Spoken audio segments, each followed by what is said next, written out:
Hello, my name is Jet Benavides, and this is my presentation on the Balancing Act Women in Government and Politics. Conventional gender norms dictate that women should be nurturing, kind, and empathetic in leadership positions. Nonetheless, being a leader necessitates being forceful, persistent, and assertive, qualities that defy traditional gender stereotypes. If a woman in a position of authority adopts a more authoritative leadership style, she may come across as either unduly kind and ineffective or harsh and unlikable. Women have challenges to endure because of these competing expectations, and whether they choose to lead in a stereotypical feminine or masculine way, they risk prejudice and criticism. This is why Nikki Haley's balancing act between resilience and declining support and Congresswoman Michelle Steele's juxtaposition of electoral success with controversial campaign tactics exemplify the profound impact on the double bind on women in politics that media scrutiny and societal expectations exacerbate. Born in Bamberg, South Carolina on January 20th, 1972, Nikki Haley became a well known figure in American politics. Haley started her career by helping her family's business after graduating from Clemson University with a Bachelor of Science in Accounting. She began her political career in South Carolina House of Representatives, serving as the 87th District Representative. She made history as South Carolina's first female non European American governor. Haley's leadership extended to the international stage when she assumed the role of U.S. Ambassador to the United Nations from January 2017 to December 2018. Her policy platform contains conservative stances because she is a pro life activist, but hopes to create a national consensus on the issue of abortion. She firmly supports Israel and wants to provide military assistance to Ukraine. She also names China as a significant security concern.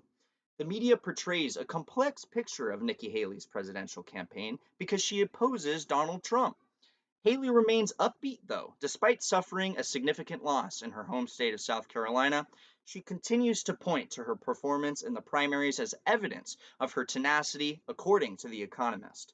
Although some seem doubtful of her chances in the future, US News and the Associated Press highlights her refusal to concede the race by showing her achievement in generating $1 million through grassroots fundraising.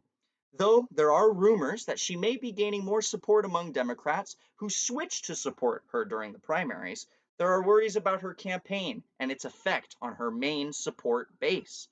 The media's conflicting portrayals of Nikki Haley's tenacity and waning popularity during her presidential campaign present the first of the two dilemmas.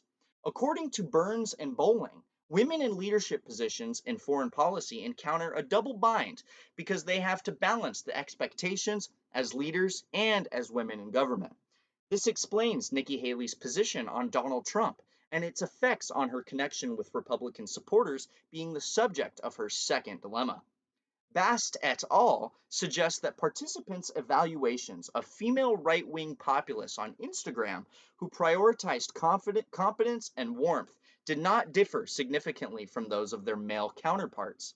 However, Haley does criticize the present government by highlighting her conservative credentials and positioning herself as an opponent of President Biden's policies. But as NBC News notes, her criticism of Trump still sparks more opposition from Republicans and associates her with Democrats. This state of affairs puts Haley in a difficult position as she must balance her allegiances to the Republican Party's core, which primarily backs Trump, with her desire to win over more voters by separating herself from the outgoing president.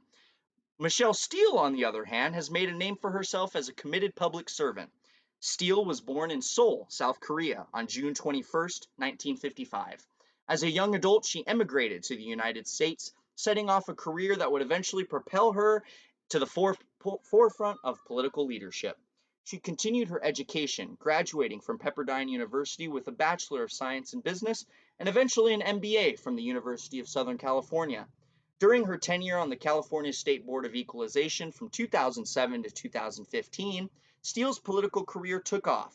She was appointed Orange County Supervisor in January 2015, and then in 2021, she ascended to the national stage, representing California's 48th congressional district in the U.S. House of Representatives. Some of the main issues in Congresswoman Michelle Steele's policy platform include immigration reform, national security, and economic stability. She promises to push for prudent spending and back laws that will help small companies and working class households fight inflation, advocating also for actions to oppose the Chinese Communist Party to protect American interests and democratic ideals. The first dilemma that Congresswoman Michelle Steele faces stems from the contradiction between how she portrays herself through her policy platform and her campaign strategies in the media. As media outlets examined Congresswoman Michelle Steele's strategies for going after her Democratic opponent, Jay Chen, her re-election campaign in Orange County, California, caused much controversy.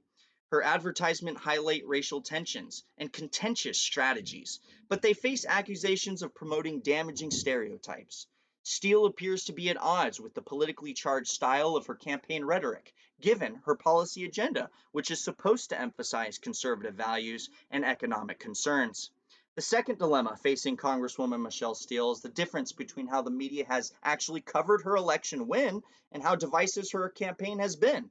While the American Prospect emphasizes criticism of her campaign's alleged racism and division, the New York Times focuses on her winning re election and the ability to handle a contested race. This disparity highlights the nature of Steele's political persona as she strikes a balance between her electoral successes and charges that she used provocative language. How the media presents Steele's campaign could affect how the general public views her leadership abilities and ability to represent her constituent effectively. In conclusion, the media's portrayals of Congresswoman Michelle Steele and Nikki Haley uncover the difficulties and complexities women encounter in the political sphere. In a challenging environment, Haley and Steele must balance public opinion and media attention while juggling campaign tactics, policy objectives, and cultural expectations. These women show tenacity and resolve in pursuing their political goals in the face of opposition and controversy.